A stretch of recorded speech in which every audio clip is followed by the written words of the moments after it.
This is Undaunted.Life, a man's podcast. I'm your host, Kyle Thompson. Let's get into it. All right, guys, today we got a special guest on the podcast. His name is Oz Guinness. So he is a prolific author, speaker, and social critic. He's also the senior fellow at the Oxford Center for Christian Apologetics and the founder of Trinity Forum. So he has either authored himself or edited, been a part of over 36 books at this point. It's like 30, I can't remember, I counted them up earlier, but he's got books like The Call, Fool's Talk, A Free People's Suicide, Signals of Transcendence. That's actually the book, his latest book that I just read here. The guy's just written so much and done so much public speaking and so many different things. But the interesting thing about him is I didn't even know this until I was preparing for this interview and researching. He is the great-great-great-grandson of the renowned Irish brewer Arthur Guinness. And so we got to talk a little bit about Guinness beer and kind of his whole connection with the family and all that kind of stuff. But the guy's just led a really, really interesting life. He was actually born in China to Christian missionaries during World War II, and he actually witnessed firsthand the climax of the Chinese Revolution in 1949 and the Rape of Nanking and different things like that. Just unbelievable brutality. But he moved to the United States in the 80s, and like I mentioned, he's a cultural commentator and social critic, and that's the interesting thing about this talk. To be honest with you, it's one of my favorite talks that we've done so far this year, maybe in the history of this podcast, because as I've gotten used to, when interviews kind of go differently than the way I think that they're going to go, that's typically a good thing. But in this case, it was a great thing because we talk about, his time with, the Guinness family and being a part of the Guinness legacy and all of that. And that's great. But then we dig into what he saw in China and where that ideology comes from with communism and Marxism, but how that also has really infected the West and how cultural Marxism has started to really degrade and erode the foundations of our society. And so we kind of compare and contrast the Chinese Revolution in the 20th century and the current degradation of the American Western culture, as it were. And then we talked about just Christian apologetics and how intellectualism has become kind of a curse word for certain Christians because they're like, oh, you shouldn't have to have any intellect to have faith. You should just have faith. We get into kind of the hard disciplines versus soft disciplines and how that really works into the conversation about intellectualism. And then I asked him to give me his best Christian apologetics response to the problem of evil, and his answer was just absolutely fantastic. And then we talked about Jordan Peterson quite a bit. So if you know anything about the Exodus seminar that was part of the Daily Wire series that Jordan Peterson headed up, Oz Guinness was one of the guys that was on that panel with Greg Hurwitz and Dennis Prager and Jonathan Pageau and other folks. And so we got to talk about that, how he got involved with that particular thing. And then we talked specifically about his view on the faith journey that Jordan Peterson is on. Because as many people know, as many people are kind of leaning in, Jordan Peterson has a tremendous amount of reverence for the Bible. He has a tremendous amount of reverence for a Judeo-Christian ethic that undergirds the West and the human flourishing that has become a downstream consequence of that, and how his daughter and his wife have both come to faith in Christ, and how he's just kind of on that journey and he's on that precipice. And so I really enjoyed his insight there. And then we do talk a little bit about his latest book, Signals of Transcendence, and specifically a quote from his chapter talking about G.K. Chesterton and the way that he was able to kind of weave that into our current moment. I just absolutely loved it. Asked him what he's working on now, what his one book he would leave for humanity would be. It was just, man, we went everywhere in this conversation. I really, really enjoyed it. I think you guys will as well. So without further ado, let's get into it. Oz Guinness, welcome to Undaunted.Life, a man's podcast. Well, thanks for having me. A delight to be with you. Now, I will say that here recently, there may be just something in the air about this year. I've interviewed a bunch of people with like a lot of leather-bound, beautiful books behind them, so I can feel the intellectual ability coming off the screen as we even get started here. But now, people that may not know who you are, again, I talked about you a little bit in my intro, they don't maybe realize that your last name isn't just by accident, that it's, oh, is that Guinness of like the Guinness? And what's funny about that is I've known about your work for a long time, and I had no idea, Oz, that you were the great-great-great-grandson of the one and only Arthur Guinness, the Dublin, Ireland brewer. So tell me a little bit about that. Like, as a member of the family, do you have to start your day by like brushing your teeth with Guinness? Like, is this something you have to have with every meal? Tell me how this works.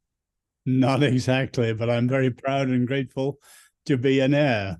He founded our family brewery and did an incredible job caring for the workers, always paying them a little higher than the average and putting in healthcare and education and all sorts of good things that were very unusual in the 18th century. And in the process, our family became Ireland's most generous philanthropist, but all done early on anonymously, because that's, you don't let your left hand know what your right hand is doing, as our Lord said, and so on. So I'm very grateful to be, the family doesn't own the brewery now. It's now owned, sadly, by a multinational corporation, Diageo, who don't have the same commitment to ethics and so on as the family did. But I'm very grateful for the heritage.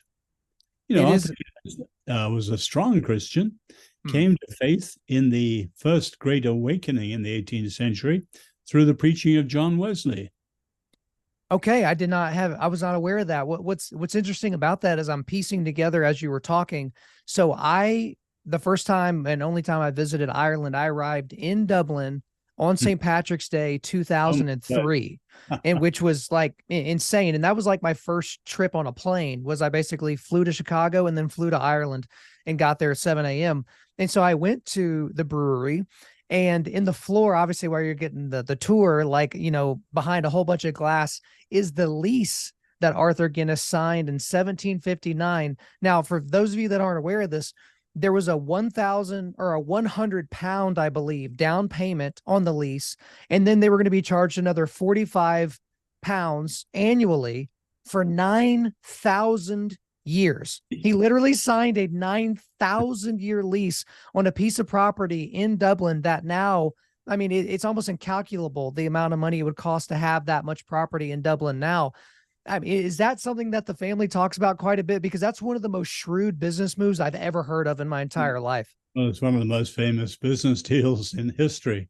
Mm. But more importantly, having come to faith through Wesley, he followed Wesley's custom: earn all you can, save all you can, and the third one, crucially, give all you can. And they did. I think that's absolutely fantastic. It's such a cool thing. And when you talk to like serious beer drinkers, like everyone's got a sweet spot for Guinness. But the interesting thing is they're like, well, if you're not getting it, from the tap, you're not getting it right in any way. Everyone's got their own way of consuming that. But it's great to have a beer of your namesake. But you've got to drink the draft, I think, and you've got to have someone who knows how to pour it, because the secret of Guinness is in the pour. Well, okay, now you're going to force me to ask another question. What's the secret? All right, for those that have had Guinness before and maybe it wasn't the best thing, like maybe they was poured wrong. So what's the pour? Well, if you pull it down and just do a straight thing to fill it, you don't get the same effect as if you stop halfway and leave it for 30 seconds and then continue again. I love the fact, you remember when the Bud Light thing broke out over Dylan Mulvaney? There was a wonderful quip by some smart aleck saying how perfect that a man pretending to be a woman should be promoting a watery liquid pretending to be a beer. Which, hey, as a member of our family, I enjoyed immensely. I can imagine, because, and it's interesting to even bring that up because you are a cultural commentator, and we'll certainly get more into that, because a lot of people that kind of do what you and I do, they're like, oh, don't get into the culture wars, but that's where the battle's being fought. But I'm going to go all the way back to the beginning with you. So you have a very interesting story in terms of your upbringing. You were born in China, actually, to missionary parents. And the interesting thing about your story, Oz, is you witnessed firsthand the Chinese Revolution. And so that's in the late 40s where, 17 million Chinese were murdered by the Japanese. There's also the Rape of Nanking that happened in and around that time period. So just describe to me what that was like growing up in that time period, but not just in that time period, but in that place, because this is World War II era. People don't really know a lot. When you say the Rape of Nanking, it doesn't really ring in people's memories like it should. It's something I feel like we should learn about in school, but just take me through what it was like.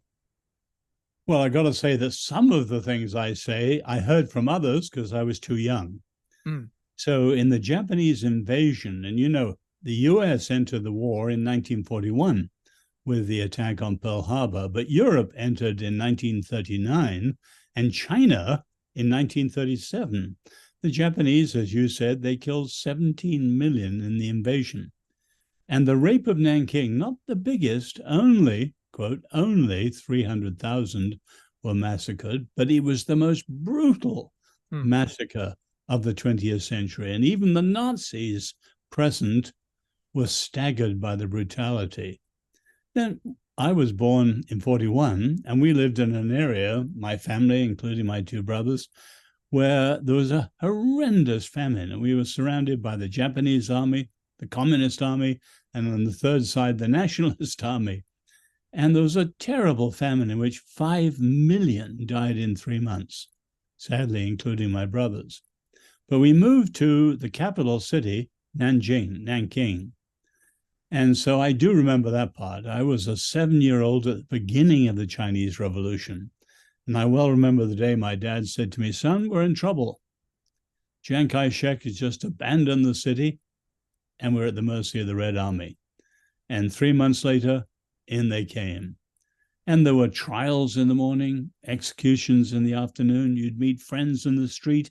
They looked by you as if they'd never seen you or heard of you, because it was more than their lives were worth to acknowledge they knew a blue-eyed foreign devil, as it was put in the chants that accompanied us. So I remember those first 2 years. It gave me a very realistic view of human life, but also of Marxism.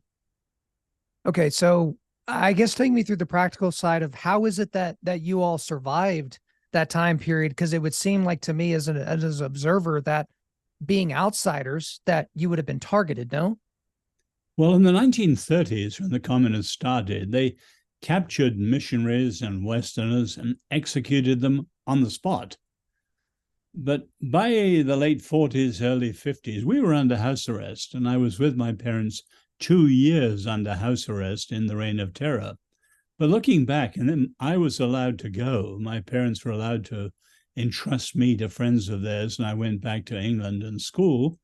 They were kept another 2 years, and there were false trials and so on. But looking back, there were about 12 Westerners left in China, and people knew exactly where they were, and the communists were trying to show that they were not barbarians. They could behave as a real government. So in fact, they were probably more safe than at earlier periods in the 30s. So with that in mind, obviously you mentioned Marxism. One thing that I feel the pressure now, Oz, because I have a 3-year-old son and a 1-year-old son. And so I want to teach them the things that I had to learn as an adult. I want to teach them that as they grow up. But one thing that I don't feel like certainly the public education system in the United States does is really educating us on the atrocities of the 20th century. So if you learn anything, you learn about the Jews and the Holocaust, but I didn't learn about the Soviet gulags until I was in my 20s or 30s, right? Like I didn't know about them at all, right? I didn't know Alexander Solzhenitsyn was a person. I didn't know about the Rape of Nanking until Jocko Willink, retired Navy SEAL, talked about it on his show in stark detail for like 4 or 5 hours. Mm-hmm. So I don't want to be a conspiracy theorist, Oz, but obviously a lot of the educational establishment leans very much left. They're at least communist sympathizers, Marxist sympathizers, if not full-blown, card carriers. I guess what kind of downstream consequences come from a young person that doesn't grow up with the understanding that the 20th century was the most atheistic and bloodiest century in the history of humanity? Well, I think we should start as followers of Jesus just with a biblical view of realism. Humans are sinners and we often go wrong. So we should never be surprised. And as you say, the 20th century with the carnage of war and the horror of totalitarianism, a huge, maybe 250 million human beings were killed by their fellow human beings, which is a horrendous total. And who can believe in humanity in a Pollyannish way after that? So we need a biblical realism. A lot of American Christians, they only see death on television, in films. Right. And so when it hits them in real life, they're, quote, disappointed in God, or why did God allow this? No. This is the world in which we're living, and the Bible's much more realistic. There's no airbrushing reality in the Bible.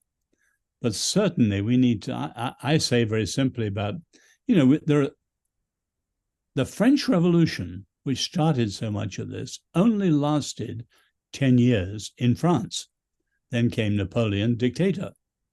But it was like a volcanic explosion in Western history. And the lava flows have flowed out ever since and are still flowing. The first big one was the 19th century, so-called revolutionary nationalism. That's not one that Americans know much about. The second and third are more important. The second, designed in the 19th century by Karl Marx, is revolutionary socialism, one word, communism. Now, in many ways, with the Soviet Union defeated, people think that's over, but of course, China is still communist.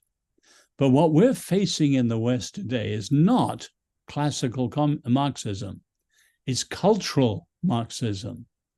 And the inroads are very profound, often disguised by the homely word wokeism. It's actually cultural Marxism that's behind it all. Now, that was designed by people like Antonio Gramsci in the 1920s, and then picked up by the Frankfurt School, so-called, in the 20s, 30s, 40s, and 50s. But the important thing in America was in 1967 and 68, the leader of the Frankfurt School, Herbert Marcuse, and a German radical called for a long march through the institutions. Your audience won't remember 68. I do. It's my first visit to the US. 100 American cities were on fire. Martin Luther King assassinated. Senator Robert Kennedy assassinated. But for all the protest, far, far worse than 2020. For all of that, the radicals knew they wouldn't win in the streets. So they called for a long march. Just as Mao escaped his encirclement in China, did a 6,000-mile detour, then swung around and won the whole of China, their idea was they wanted to win the colleges and universities, the press and the media, what they called the culture industry, Hollywood and entertainment, and then sweep around and win the culture. Nobody would ever have thought then that they would win bastions like business or the military. They would be conservative, diehard conservative. And now you have woke business and woke elements in the military. So the long march, cultural Marxism, critical race theory, critical agenda theory has been profoundly important. But I would say, going back to where we started, Kyle, their revolutions never succeed. Their oppressions never end. And the promised future they talk about never arrives. I think that that's a fantastic way of putting it. And you literally hit on about 100 things that I wanted to talk to you about in this discussion. So I think that's a great setup for it. But one thing that I didn't hear you mention, Oz, was the church. Because the thing that I see that is one of the most nefarious things that this cultural Marxist agenda has done has convinced, trying to think of the nicest way to say this, well-meaning idiots inside of the church, they've convinced them to take up the mantle of these ideologies. So for instance, let's just use a specific example, critical race theory. And let's look at the Southern Baptist Convention, the SBC. They voted, J.D. Greer presided over this vote, and other prominent Baptists came out to talk about this. And they were talking about critical race theory as, you know what, this is just a lens through which we can view the plight of the Christian of color in America. It's just a lens. And they're ignoring the fact that it's fruit of the poisonous tree, that it's not just critical race theory. It comes from critical theory, which comes from critical legal studies, which comes from the Frankfurt School, which comes from Karl Marx, which comes from the pits of hell. And they don't trace it all the way back there. And then they say things like, you know what, we're just going to redeem this ideology. We're just going to, we're just going to ignore the parts of it that are obviously satanic and atheistic. And we're just going to take the good parts of it because, Jesus can redeem anything. And I feel like churches have just bought hook, line, and sinker into this thing, and they don't understand that they were the ones that cracked the door open for the wolf. What do you say? Monstrously naive, I would say. When I came to faith, and I've followed Jesus 60 years now, but when I was a young believer, say the 1960s in England, the great challenge was Protestant liberalism. And most evangelicals and almost all Catholics stood firm. It was Protestant liberals who succumbed to the spirit of the age. But now, with what you're talking about, critical race theory, and even more critical gender theory, and what I call the rainbow wave, Christians and evangelicals are caving into the sexual revolution in unprecedented ways. And this is tragic and stupid. Now, if you go back, say, in the Bible, you can see, say, when the northern kingdom, Samaria, Israel, they were so acculturated, so accommodating to the spirit of the age, they literally became the lost 10 tribes. They acculturated themselves into oblivion. But while the southern kingdom, Judah, because they sinned, was sent into exile, they had a notion of faithfulness. So you had exile and return, and they survived. And parts of the church that are naively giving in, they're just going to acculturate themselves into oblivion, acculturated beyond recognition, acculturated beyond repair. They're acculturating themselves into oblivion. Like you take the Episcopal Church here. It's committed institutional suicide. For evangelical churches, there's a big church now in Atlanta going through that challenge at the present moment. It is tragic and stupidly naive. Okay, so let's talk about that church in Atlanta, North Point Community Church, Andy Stanley. Obviously, this interview is coming out a couple of weeks or a few weeks after the conference that they held. Interestingly enough, I'm certainly going to spend more time talking about this on my show. They didn't allow anyone to record during this conference, this pro-LGBTQ conference that they were basically saying it was for the health of the kids, which if you want to have a nefarious ideologies, is hide behind children, because everyone that is critical of it seems like a demon.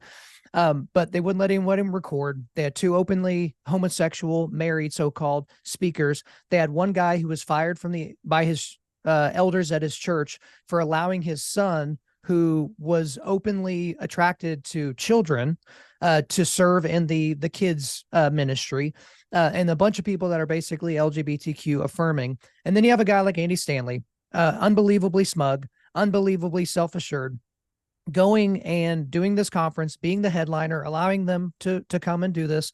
Then he goes to a church on Sunday, does not live stream his sermon, mind you, but he responds to all the criticism that they got. And then some people are like, oh, well, he upheld the biblical definition of marriage between one man and one woman, which he most certainly did not do. And the thing about a guy like Andy Stanley is he seems like a wolf with the head of a snake, because he is a master communicator, which means he is in and of himself a master manipulator. So talk to me a little bit about these, again, mega church pastors, which that's kind of a broad brush, because they're guys with enormous ministries that are very, very dedicated to the Bible and the gospel and the truth therein. But then you have guys like Andy Stanley or a Joel Osteen or a Stephen Furtick or any of these types of folks where it's just like they're doing their best to tut culture, and yet they're doing it deceptively. And I frankly, aside from getting mad, I don't know what else to do about it. Well, I've met Andy and shared a lunch with him and enjoyed him immensely. So I don't want to attack him personally. Although I would say his idea of unhitching our faith from the Old Testament was a laughable, terrible mistake. I mean, the glory of so much, it takes a human dignity. It's in the Old Testament. High view of freedom, a high view of truth, a high view of words, a high view of justice, all of peace. You go on to covenant, go on down the line. They're all Old Testament ideas that are there in the Hebrew scriptures. And we should never unhitch our faith from the Old Testament. Now, of course, the new fulfills and completes the old in ways that are very important, but we should never lose the Old Testament. And I would say to dear Andy, you do that and continue down the road slowly, you will just commit suicide pastorally. Now, that's sad. Now, it's happening on a wider scale all across the board. Now, we should you remember the old saying by Dean Ing, he who marries the spirit of the age soon becomes a widower. In other words, you try and get on the right side of history or be fashionable to your age. Well, history moves on fast and people are washed up. And a lot of the things that are the gospel of the megachurches, I'm not going to mention names, they are simply not the gospel, and they will be textbook examples in the future of diluted gospels, heretical gospels, and so on. Now go back to the Bible again. Take that difference between the lost 10 tribes and those in Judah who are faithful. Faithfulness is the key to the staying power of the Jews staying Jews. faithfulness is the key to the staying power of Christians staying Christian. And we've got to understand that and have courage and confidence in the gospel. I think you're absolutely right in that this move to people trying to make the gospel sweeter somehow, like they're going to present it in a way that, takes off the rough edges and makes it more palatable. And it's like, do you understand that you don't need to do that? The gospel can stand on its own 2 feet. But inherent in this discussion, Oz, is a discussion about deconstruction, which is kind of this new modern term, which the way deconstructionists will talk about, it's like, no, we're just trying to get to the foundations of our faith. The problem is most people don't ever build anything back on that foundation. They deconstruct their faith and then they have no faith thereafter. So what are your thoughts on this whole deconstruction movement? Well, as you said about the Southern Baptists, it is folly to think we can use their tools and come out differently. Deconstructionism ends in nihilism. You end with what they call a hermeneutics of suspicion. You interrogate everything and assault it and deconstruct it and pull it down, and you've got nothing left. You just go on and on and on doing that, and there's nothing. Now, the point is, when you destroy truth, which they've done with their postmodern ideas, all you have left is power. So the Romans are very clear. If you set up a contest of power against power, which is what deconstruction does, the only possible peaceful outcome is what the Romans call the peace of despotism. In other words, you have a power so powerful that can put down every other power. And that's authoritarianism. So deconstructionism leads to nihilism, and it leads to despotism. And for Christians to think they can do that is really stupid. Now, by deconstruction, people mean losing their faith or backsliding. The question is, what was wrong with their faith in the beginning? So take one simple example. The final reason for everyone to believe should be that we consider faith to be true. Jesus, for example, did rise from the dead in history. It's true.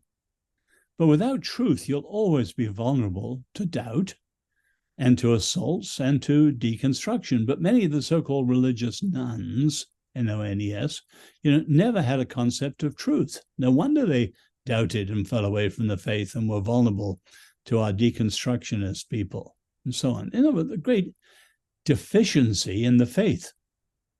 I think you're absolutely right. And it's I'm going back to the children that we have currently in culture. They're being marinated in postmodernism, where they're learning phraseology like, well, that's just your truth, which it's like, no.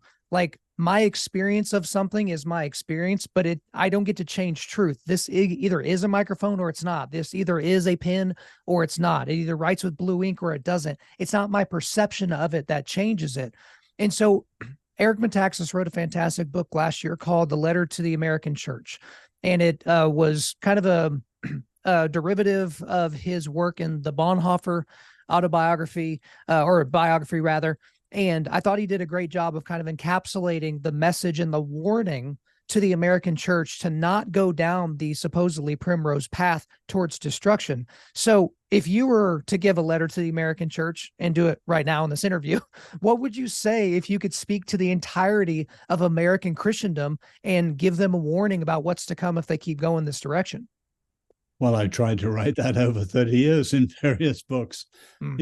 One of the things that, following Peter Berger, I've been distinctive is you don't just look at dangerous ideas, secularism, Marxism, whatever it is. You have to look at how culture and analyze culture and see how it shapes us. So you look at the crisis of authority in the church. We should be people under authority. Jesus is Lord. The scriptures are his authority. It's gone. But not just because of bad theology, but things like consumerism.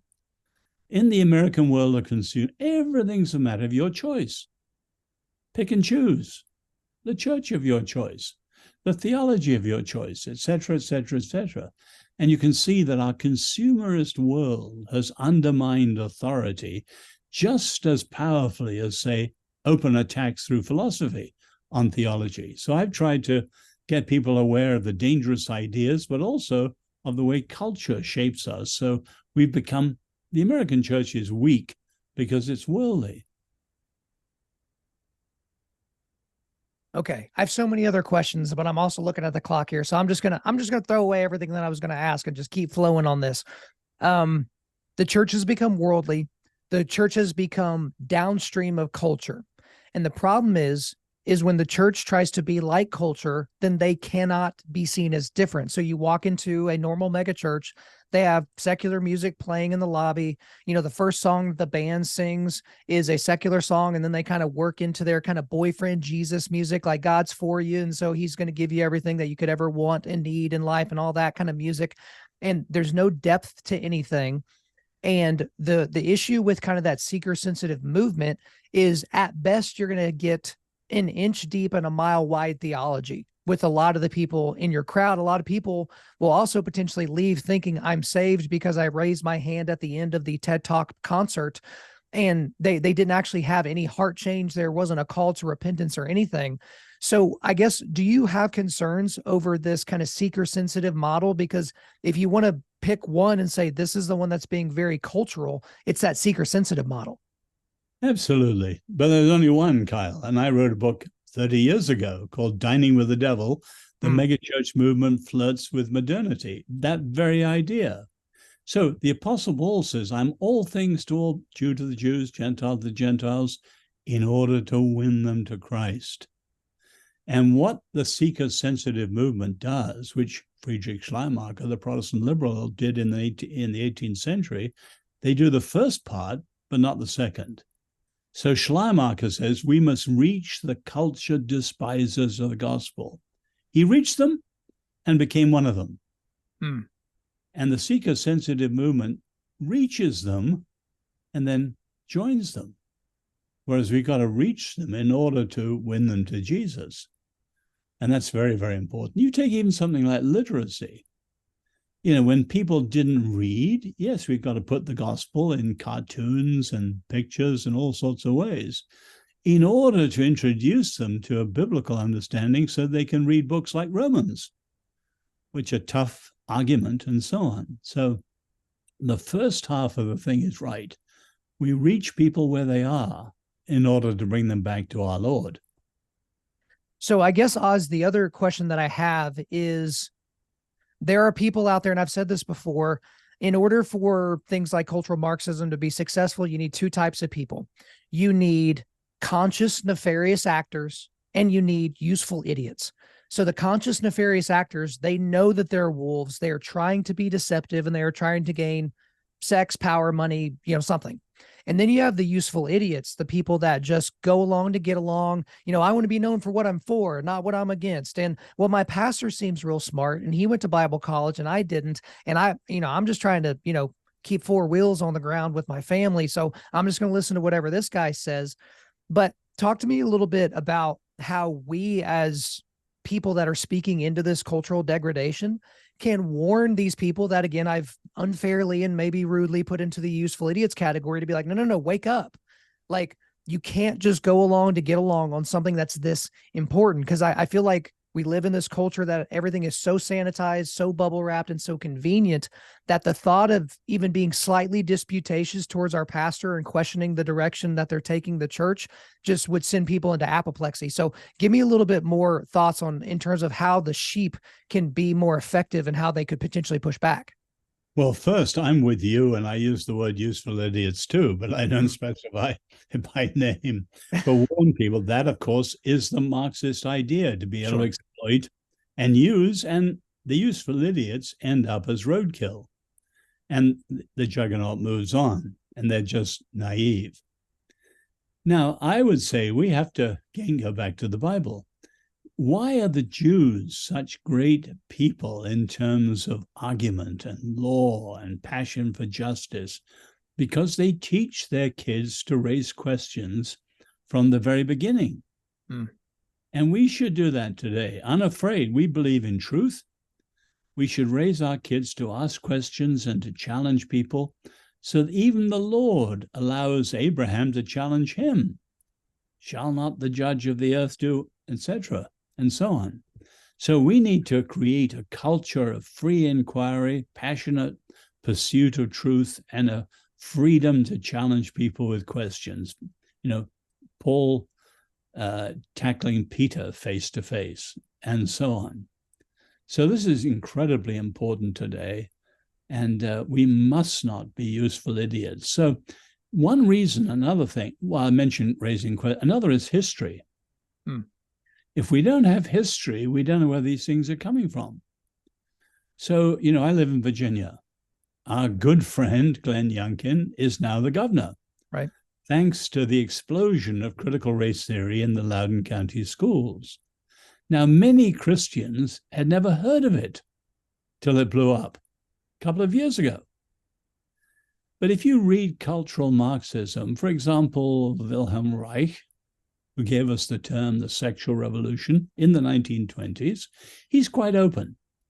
We have two enemies, he says, the church and parents. So, for example, we will sideline parents through sex education at 3 and 4. And you have the same thing in H.G. Wells around the 1900.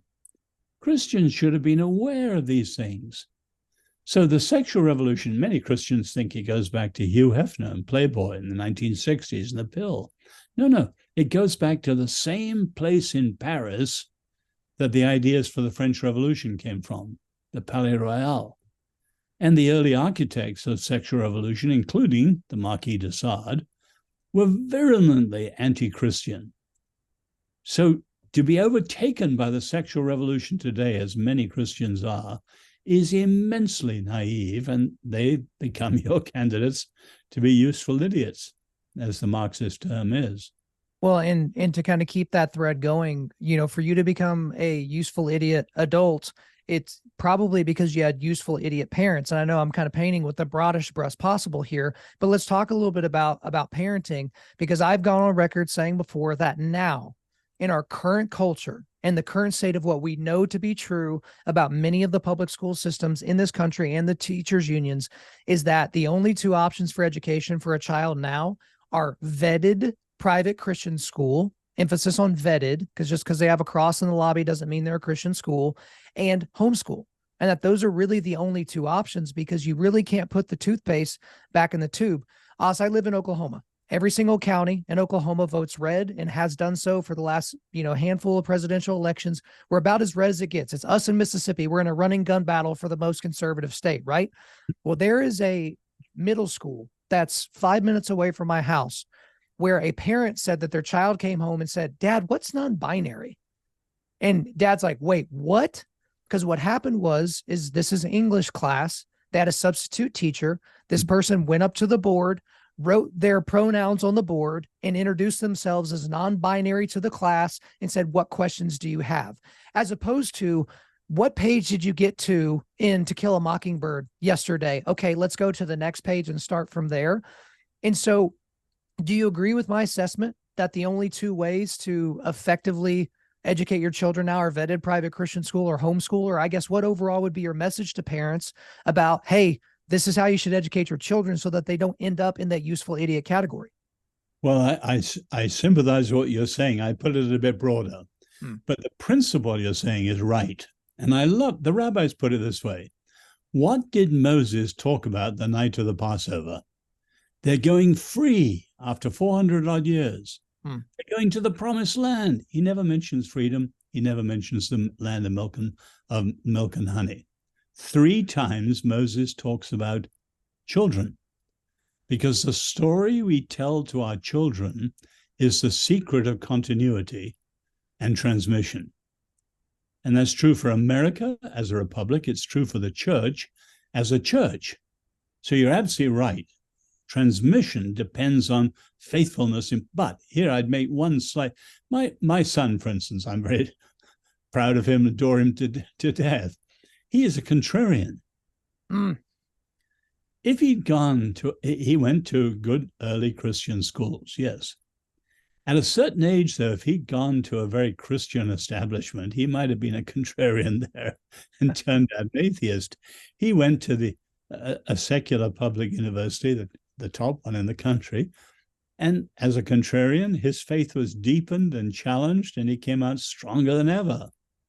So I follow, in a way, Francis Schaeffer used to say, always keep them one step ahead of the game. So you're going to a school, well, teach them the challenge of the non-binary and so on. So they're aware of what it is, the craziness of what it is, and able to resist it. So I don't think everyone should only be in Christian context, or you'd breed inward-looking people. Because often Christian schools need that wider challenge, and we've got to have that. So I'm basically with you. But there's a slightly broader idea too: transformation, engagement, keeping them ahead of the game, recognizing some kids have a character to flourish under the challenge of opposition.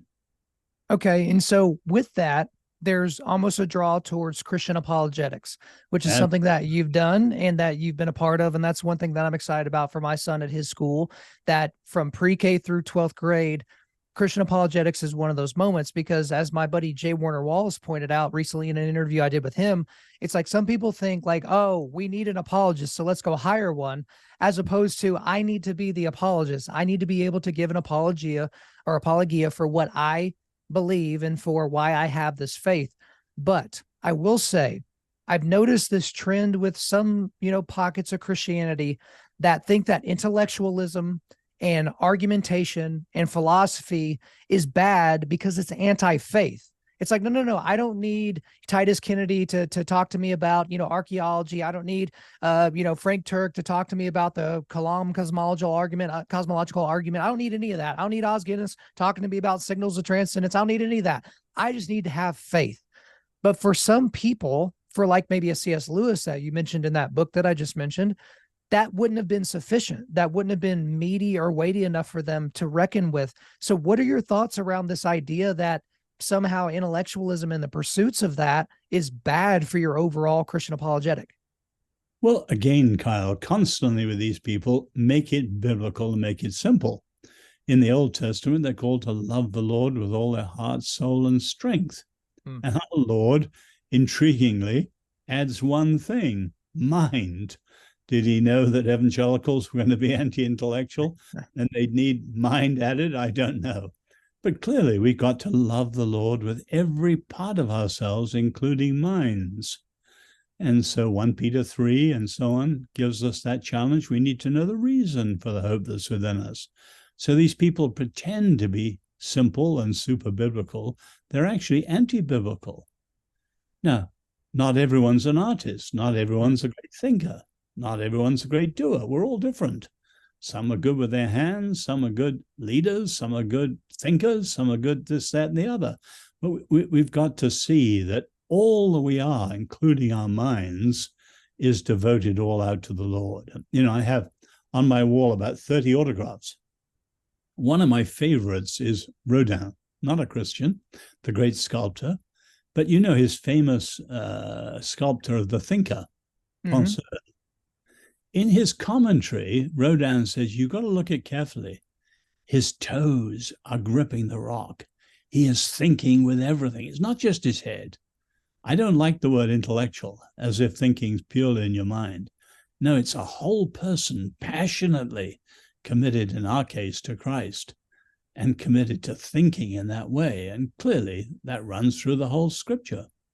It certainly does. And for you, you've obviously dedicated a huge portion of your life to the study of philosophy. I believe that's what you got your doctorate in, was philosophy. But theology.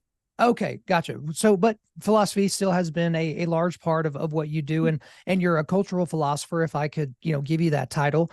But then there is kind of that interesting dissonance between the so-called soft disciplines and the so-called hard disciplines. So there are a lot of people like, well, if I can't prove it in a lab, or if I can't read it from, history that I approve of, or if I can't find it in the sand somewhere, then I'm not going to believe it. So talk to me a little bit about kind of this difference between the soft and the hard disciplines, because now it's like, okay, let's say we accept intellectualism. There are people that are like, well, I like this style of intellectualism and not that one, or vice versa. When I was a student, one of the people I had in seminars was Bertrand Russell. Okay. Grand old atheist. One of the most preposterous things he said, and almost everyone recognizes it now, he said quite blatantly, and said it many times, what science cannot discover, humanity cannot know. Well, that is absolutely ridiculous. Sure. Because a lot of things science can't discover, including love and creativity and various things like that. Absolutely absurd. In other words, we are more than our minds. And we've got to recognize we're more than the prefrontal, our rational thinking. We have all sorts of parts of the brain, and we're not only left-brained, we are right-brained, and so on. We not only have IQ, we should have EQ, emotional quotient, and so on. So we've got to have a much more balanced biblical view of humanity than certainly the atheists do. Now, I don't like the word intellectual, because often it is people who live totally in their own heads. And the famous book by the famous book on intellectuals ends with the last chapter looking at people like Jean-Jacques Rousseau and many others, and ends simply, beware intellectuals.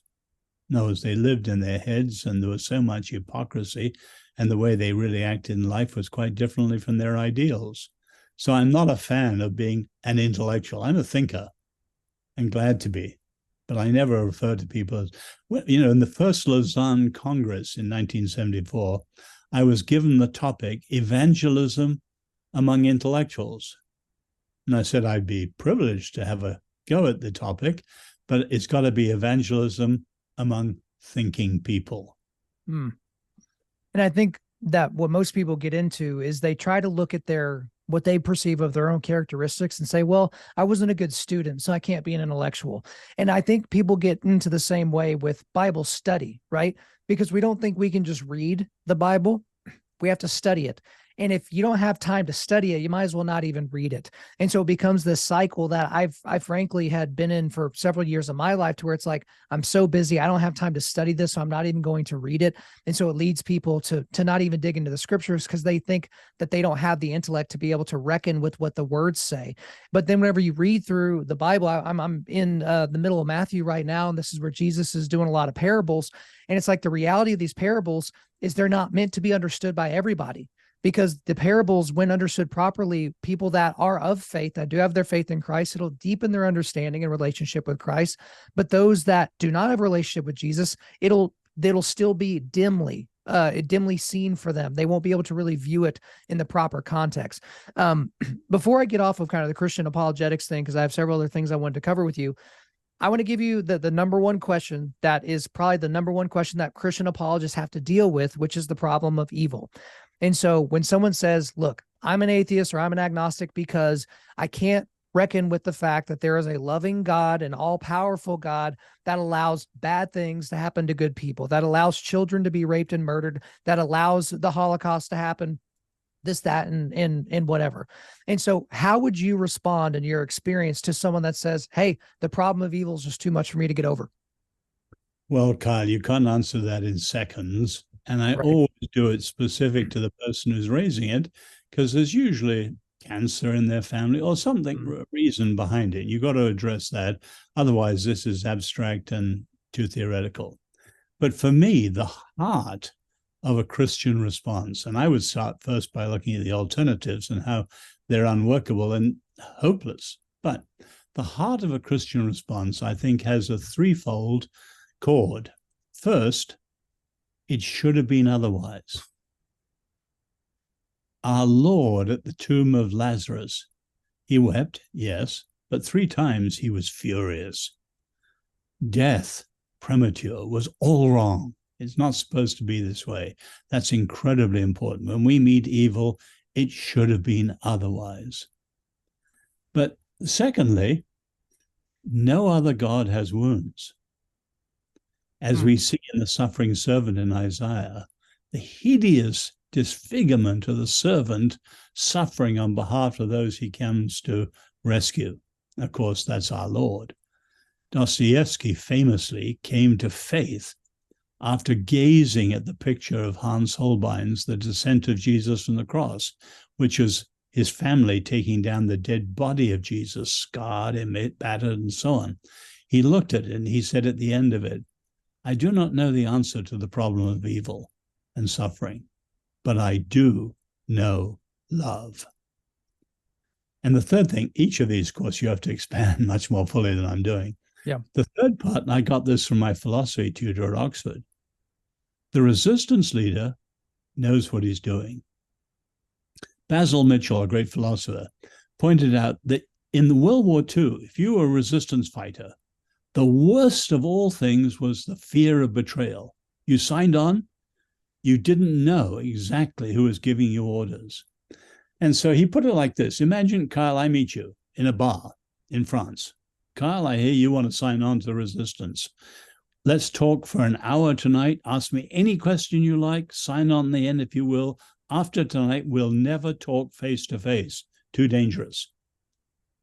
Now, in that circumstances, the great fear is betrayal. Had you trusted wrongly? So the key questions we've got to ask God, is he there? Is he good? Now, that means we won't answer all the other questions in life. Why did he allow this? Why did he allow that? Any more than the resistance leader. Oh, he's in Gestapo uniform, arresting one of our side. Unbeknownst to me, he's releasing them. But I can't see the release. Only after the war are all the secrets opened. The point is, you need to know why you trust the resistance leader. He knows best, and one day the secrets will be all open. And that's our faith in the Lord. The resistance leader knows what he's doing. I don't know what he's doing. Father, I do not understand you, but I trust you. So are we sure that coming to faith, we know he's there and we know he's good? Then we can trust him, whatever. Now, I would expand on those three in some ways. They would take longer to do it than we've had. Well, I think if you're going to put it in a nutshell, that's a pretty darn good nutshell. So I really appreciate you going into that. I think that there's a lot of great foundations for people that just listen to this to be able to build off of. One thing that I found interesting, Oz, when I was looking at your website, is your tagline, if you will, is a quiet voice on behalf of faith, freedom, truth, reason, and civility. And so I've seen nothing that would counter that. I see you as all of those things. And I think that was readily apparent in what you did during your time on the Exodus seminar or the video series you did with Jordan Peterson and the Daily Wire. It is an absolutely fantastic series. I've suggested that just about anybody that has the time to dedicate to watching those, to go ahead and do so. Obviously, you were there with, Jonathan Pageau and Dennis Prager and Greg Hurwitz and a bunch of other people that I can't remember off the top of my brain. But here you are with a public secular intellectual like Jordan Peterson digging super deep into the Exodus stories. And so I guess, how did you even get involved in that? Because I know a bunch of people that would have loved to have been at that table, but you were actually there. So how was that, and how'd you get involved? Well, I've known Jordan for a while. He said to me one day, do you know anything about Exodus? And I just said to him, well, I wrote a book on it. You must come, he said. I didn't know what to. And it was a curious experience. I found often Dennis Prager, who's a good friend, he and I kept bringing the discussion back to the text, because some of the other people went all over the place with their ideas. But we kept on saying, no, the text means this, in a straightforward way. As you know, I'm a great believer that Exodus is the master narrative of Western freedom. So go back to that crazy idea of unhitching our ideas from faith from the Old Testament. Exodus is the master narrative of freedom. All that, Paul says, for freedom Christ has set us free. You can't understand that without understanding Exodus and all that it teaches in a very profound way about freedom, which is the key to where America is today. I think that that's absolutely true. And one of the interesting things is if you listen, it is very apparent that you and Dennis particularly were trying to get it. Okay, let's not go too far out in the ethereal. Let's kind of bring it back. One thing that I will also mention is if they gave an award at the end of the Exodus seminar for the person interrupted the most, it was you. And that's why I'm enjoying this interview so much, is because I just get to shut up and I get to just let you say all these smart things off the top of your head. And that's kind of Jordan Peterson's style a little bit, is especially if you listen to his interviews, he interrupts constantly because he just has a thought and he has to get it out. But did you notice that? Because halfway through the second video that you were on, I was like, goodness gracious, could somebody let Oz talk, please?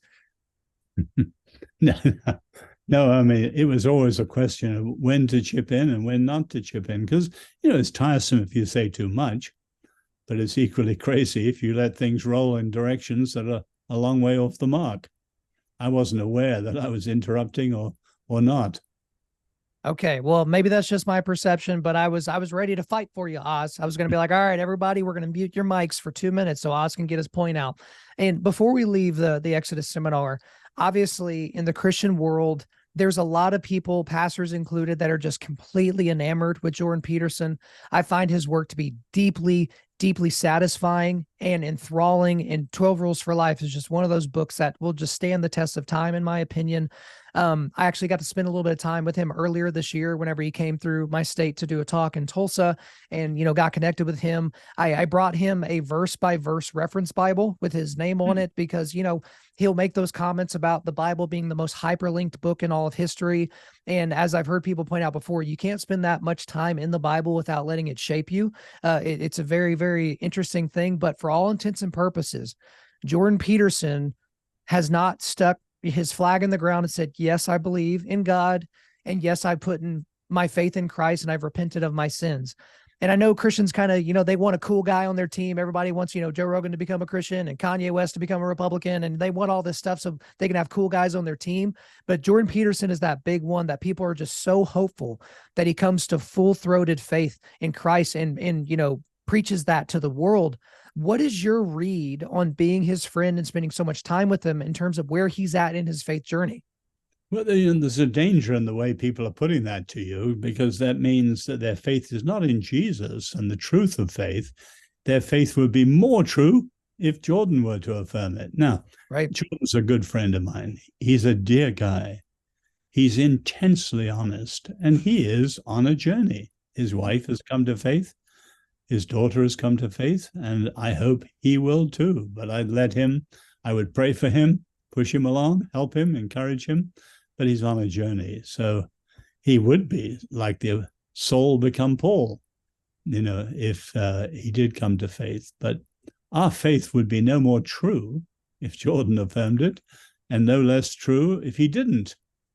If it's true, it'd be true if no one believed it. If it was not true, it'd be true if everyone. It would be false if everyone believed in it. But pray for him. He's a dear man.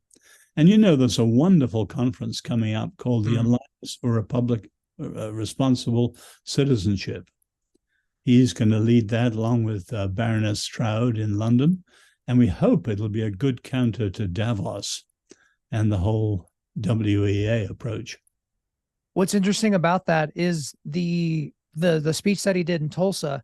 That was the first time, by his own admission, that he spoke at length about that, because he had spoke about it briefly on the Joe Rogan Experience just before that, but he actually went into way more detail whenever he was in front of us, and he just kind of did that as a detour of his speech. So I felt like I was, a fly on the wall getting to hear this, and so I have high hopes for that group as well. Oz, as we wind to a close, I haven't asked you a specific question about one of your books. And so I feel like I need to do that because I did read your latest book from IVP, and it's Signals of Transcendence. So I really appreciate the folks over there for sending it my way. So, well, actually, I'm going to ask you two questions. The first one's the easy one. So you write about Malcolm Muggeridge and G.K. Chesterton and C.S. Lewis and Tolstoy and these different folks, but you talk about how each one of them had a signal of transcendence, hence the name of the book. So briefly, what is a signal of transcendence? And then we'll get into a specific example here in a sec. Well, I got the term from Peter Berger, but they are profound experiences which do two things. First, they puncture whatever people believed up till that point. Many of them, for example, C.S. Lewis, were convinced atheists, but their atheism is punctured by whatever the experience is. And secondly, they point to something which, if true, would make all the difference. So the signals don't convince people of faith. They don't become believers, but they constitute the trigger that makes them search. They become seekers. So they puncture what they used to believe and point to something else, and people become seekers. And I love how you ended every chapter with, he who has ears, let him hear. Like, obviously we see that from the words of Jesus. There was a lot of subtlety in the book, but obviously you've been very explicit about your faith before, so people shouldn't get too wrapped around the axle on that. But I want to read to you my favorite quote from the book, and it's from the G.K. Chesterton chapter. Chesterton's story again highlights the point that in the quest for meaning, the important divide is not between believers and unbelievers or between people of faith and nuns, N-O-N-E-S, as it is often put today. The real divide is between those who care enough to ask questions and think seriously about life and those who are indifferent. Again, it's my favorite quote from the book, Oz, because I feel like that encapsulates where we are at this exact moment in 2023. There are those that are willing to question things and think about them deeply. And then there are those that just want to play video games, fantasy football, and watch porn and just kind of let the world pass them by. So why did you make that statement? I don't even know if you knew it was that. I feel like that was Thor's hammer whenever I read it. I don't even know if you thought about that as you were writing it, but do you feel like that does encapsulate the time we're in? Absolutely. Now, on the one hand, you have a great statement like Socrates, the unexamined life is not worth living. So people who don't think enough or even care enough to ask questions about what life means, they're leading lives that are not worth living. And that includes many people in the academic world too. And that's absolutely tragic. But another way of putting it is questions taken seriously that constitute the searcher. And that's step one of a search, a time for questions. Something erupts in my life in some way, might be bad, like a suffering, it might be good, like C.S. Lewis's surprised by joy. But whatever it is, questions spur a search. And that's the difference between the indifferent and the person who's really starting and wants an examined life. But that's the big challenge, to get people to think. We have so much to live with. I use the phrase of the psychologists, weapons of mass distraction. You think of the so-called screenagers, teenagers dependent on their triple screen gazing. They don't need to think about the meaning of life. You just live from one moment to the next, absorbed by technology. And that's tragic. I think it's absolutely tragic. It's one thing that I try to check on myself, to where it's like, hey, I kind of need this technology to do what I do, to get the word out and my philosophy out on manhood, men's ministry, the gospel, and whatnot. So that's always a good reminder. Last question of the day, but it's a two-parter because I'm mushing these things in because I need you to get on to the rest of your day being all smart and stuff. I want to know what you're working on now. So you obviously do a lot of different things and you do a lot of writing. And with that, since you've written and or edited, a few dozen books at this point, if you had to wipe away your entire catalog of everything you've ever written, and you could leave one book for everyone in humanity, and that is going to represent Oz Guinness and your life's work, what would it be? So what are you working on now? Well, give us a peek behind the curtain and give us the one book. Kyle, let me take the second first. Okay. It's not the only book that I love, but my bestseller by a long way is The Call.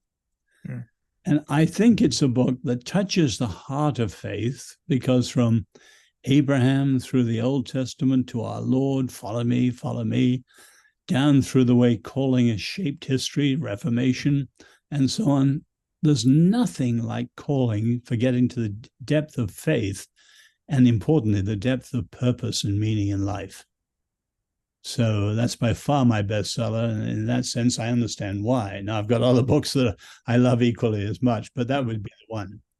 What I'm working on at the moment, I've written books on American crisis and freedom and so on.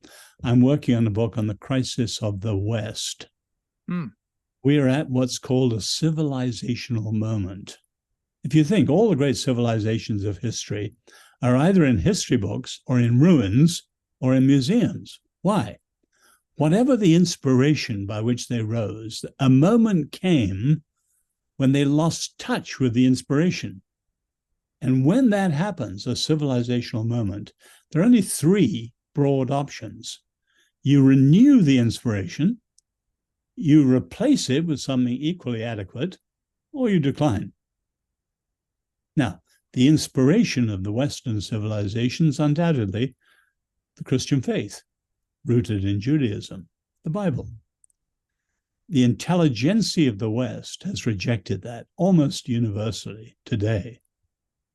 But now the assumed replacement, secularism from the Enlightenment, has equally failed. And we have what I call the red wave, the rainbow wave, and the black wave. In other words, radical Marxism, the sexual revolution, and radical Islamism, that are all not only against the Christian faith, they're against the West itself. So Western civilization is at this crucial civilizational moment. But faith is the key to the outcome. Now, many Christians are just discouraged. They don't have a belief and a hope that there can be a better story and an awakening and a renewal. And that's what I want to get across. So when can we expect to see this thing? You say you're working on it, but I'm already excited. Unfortunately, my previous publisher turned it down. InterVarsity turned it down. So I'm going to have to scout around for other publishers. Okay. I have a sneaking suspicion that you're going to find a landing spot for that. But Oz, we have weaved in and out of a bunch of different subject matters on this podcast. I really appreciate your latitude and letting us go to all these different places. But is there anything else you want to get off your chest before we get you out of here? No, I don't think so, Kyle. I've enjoyed it immensely. I love the cut and thrust. All right. Oz Guinness, thank you for coming on Undaunted.Life, a man's podcast. My privilege. Thank you. There you go, guys. I hope you enjoyed my time with Oz Guinness. But before we let you go, we are going to do a quick resilience boost. At Undaunted Life, our mission is equipping men to push back darkness with content that forges spiritual, mental, and physical resilience. So the only link I've got for you today is a link to Oz's website. So if you want to get any information on his books or any of his speaking engagements or stuff like that, you can check it out there. Thank you guys so much for listening to this episode. Wherever you're listening to this, please subscribe, rate, and leave us a positive 5-star review. If you want me to come speak live at your event or on your podcast, just shoot me an email to info@undaunted.life. That's info@undaunted.life. Follow us on Instagram and like us on Facebook, and check out our website for everything else, including how to donate to keep more content like this coming your way. Just go to www.undaunted.life. And also, we want to thank the band Holy Name for allowing us to use their music for our content. The music on this podcast is their song Perpetua, which is off their self-titled debut album on Face Down Records. The links are in the description. I'm your host, Kyle Thompson. Remember, keep pushing back darkness, keep forging spiritual, mental, and physical resilience, keep seeking the Lion of Judah.